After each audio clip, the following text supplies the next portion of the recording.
শুভ দুপুর বন্ধুরা। মন্দির থেকে বেরিয়ে আমরা জন্মু কোলকুণ্ডলী মাতার মন্দিরে চলে আসলাম। তো এখানে যা যা আছে লোকালি সব কিছু দেখে তারপর আমরা অমৃতসর চলে যাব।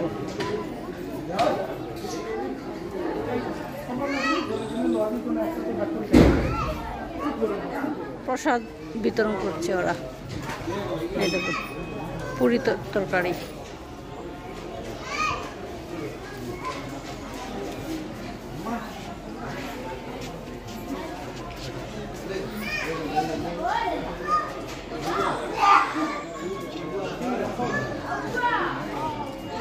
যে আমার ছেলে মেয়ে প্রসাদ খাচ্ছে।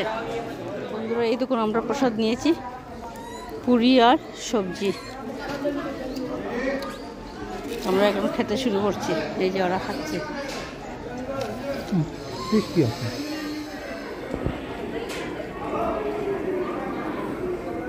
ওই যে পঞ্চমুখী হনুমানজির মন্দির।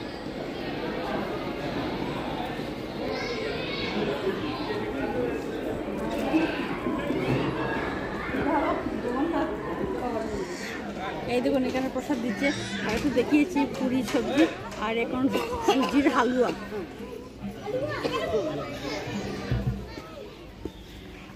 আমরা এখন পঞ্চমুখী মহাবীর আখড়াতে চলে আসলাম।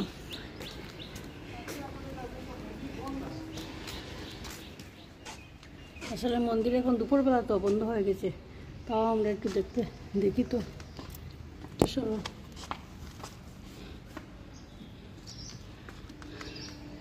বিকাল না হলে মন্দির খুলে না, আর আমরা তো ট্রেন চাপবো, তার জন্য আমরা তাড়াহুড়া।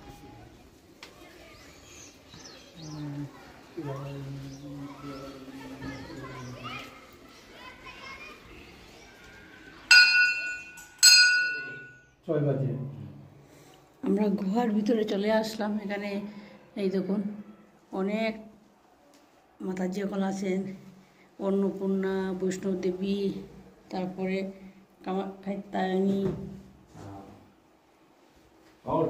মন্দিরটা এটা করে গুহার নিচে। আর ওদিকে তো গুহার নিচে যে দেখেছি এগুলো ভিডিও করা মানা, তার জন্য ভিডিও করতে পারলাম না। রূপ দিয়ে শিব ঠাকুর হয়েছে, দেখার মতো দেখাতে পারছি না আপনাদের, ওইটার মানা আছে যার জন্য।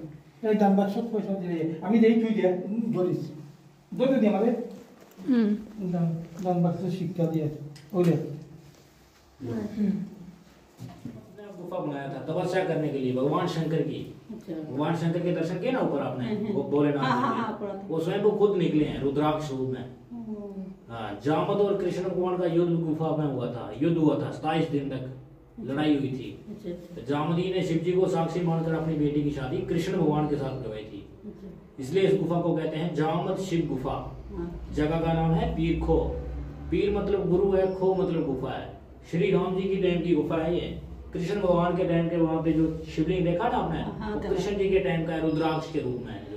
जो जामद जी की पुत्री थी ना एक, वो यहाँ पे माता रानी की तपस्या करती थी, पूजा करती थी। इसलिए फिर माता रानी का मंदिर बना गया बाद में, स्थापना हो गई माता रानी की। नव दुर्गा गुफा नेचुरली है, पुरानी गुफाएं हैं नेचुरली।